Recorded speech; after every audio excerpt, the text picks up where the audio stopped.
Hello friends and welcome back to my channel. इसके पहले मैंने एक वीडियो बनाई थी जिसमें मैंने आपको बताया था कैसे आपको अपनी फर्स्ट ग्राफिक डिजाइनिंग की जॉब मिलेगी विदाउट एनी एक्सपीरियंस।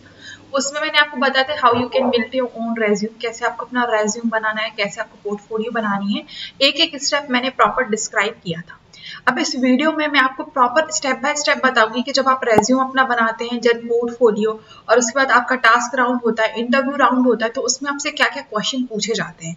तो हर एक स्टेप में आपसे कुछ ना कुछ क्वेश्चन पूछे जाते हैं इंटरव्यू राउंड में। तो मैं वो सारे क्वेश्चन ही आपको डिस्कस करूंगी। ये वीडियो 4 पार्ट में डिवाइड है, जिसमें मैं फर्स्ट बताऊंगी कि आखिर आपसे क्या क्वेश्चन पूछे जाएंगे related to resume, related to portfolio, then software and last one task round में आपसे क्या क्वेश्चन पूछे जाएंगे एंड किस टाइप के टास्क कराए जाएंगे। तो फर्स्ट होता है हमारा रेज्यूम। तो जो भी चीजें आपने रेज्यूम में मेंशन की हैं, जो मैंने आपको रिसोर्सेज बताई थी कि जहां से आप अपना अच्छा खासा रेज्यूम बना सकते हैं, आपने जो भी रेज्यूम बनाया है उसके बाद है आपको उस रेज्यूम को अच्छे से पढ़ना। आपने जो भी चीजें लिखी हैं अपने रेज्यूम में, सारी चीजें आपने जेन्युइन मेंशन की हो और आपने जो भी मेंशन किया वो आपको पता होना चाहिए।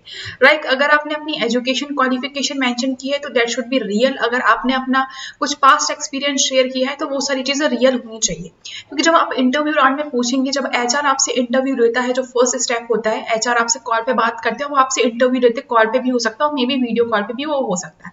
तो पहले आपका रेज्यूम की ही बात होती है, वो रेज्यूम से रिलेटेड ही क्वेश्चन पूछते हैं। लाइक वो आपसे पूछ सकते हैं कि अगर मैंने जैसे मेंशन किया था अपने रेज्यूम में कि मैंने बीएससी बायोटेक की थी और मैंने अपना ईआरपी मेंशन किया था, देन फिर मैं ग्राफिक डिजाइनिंग में शिफ्ट हो गई, तो मुझसे हमेशा ये क्वेश्चन पूछा जाता था कि आप बीएससी बायोटेक से ग्राफिक डिजाइनिंग में क्यों शिफ्ट हो गई। तो अगर आपने अपनी कोई फील्ड स्विच की है तो आपको ये क्वेश्चन बहुत कॉमन पूछा जाएगा। इससे रिलेटेड सेकंड क्वेश्चन होता है कि आखिर आपको ग्राफिक डिजाइनिंग के बारे में पता कैसे पड़ा।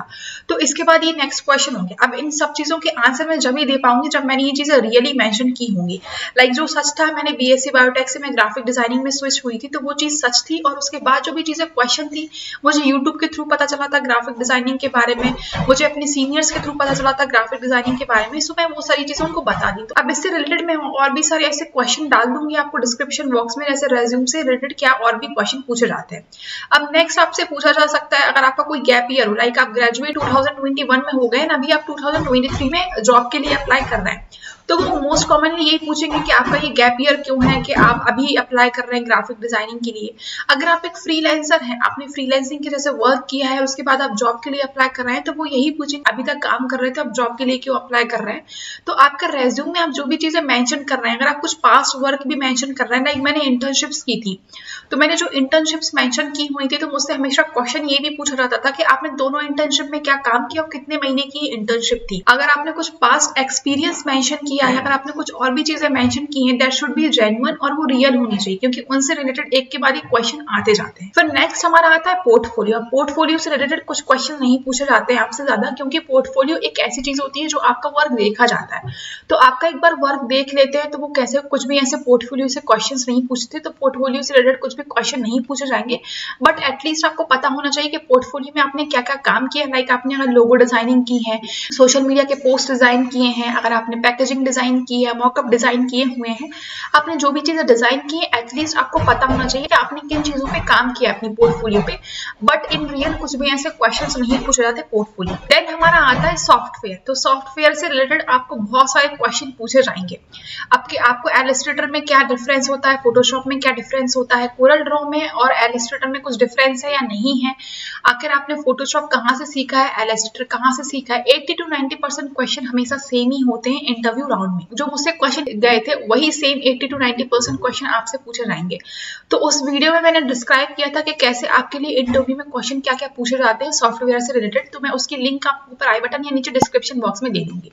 अब सॉफ्टवेयर से रिलेटेड क्वेश्चन तो पूछे ही जाते हैं, साथ में आपसे लाइक मुझसे एक क्वेश्चन पूछा गया था कि रेड इतना डाइवर्स कलर क्यों होता है। तो आपको कुछ कलर थ्योरी वगैरह, आपको सिचुएशन क्वेश्चन को टैकल करने के लिए प्रॉपर तरीके से आपको स्टडी करनी पड़ेगी। कलर थ्योरी भी पता होनी चाहिए आपके लिए, आपको रूल्स भी पता होने चाहिए, टाइपोग्राफी के बारे में पता होना चाहिए कि आखिर हम किस ब्रांड में कौन सा फॉन्ट यूज करते हैं। लाइक हम सेरिफ फॉन्ट कहाँ यूज करते हैं, रेड इतना डाइवर्स कलर क्यों है, टैक्सी में येलो कलर क्यों यूज करते थे हम। तो ऐसे क्वेश्चन जो थे मुझे सिचुएशनल क्वेश्चन के काफी मुझे पूछे गए थे मेरे इंटरव्यू राउंड में।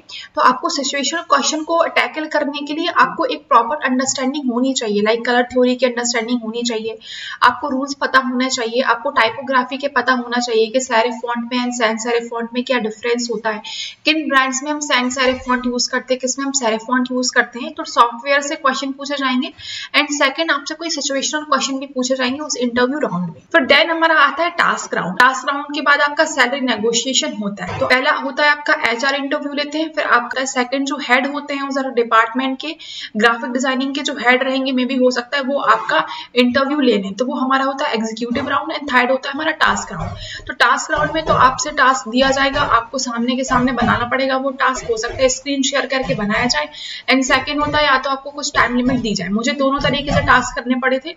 कुछ कंपनियां ऐसी थी जहां पे मुझे अपनी स्क्रीन शेयर करनी पड़ी थी। जूम मीटिंग में हम इनवाइटेड थे, मैंने अपनी स्क्रीन शेयर की थी। मैंने सॉफ्टवेयर पे जो भी उन्होंने टास्क दिए थे मैं सामने के सामने मैंने उनको बना के बताया था कि मैं ऐसे ऐसे बना रही हूँ, मैं ऐसे ऐसे टूल्स यूज कर रही हूँ।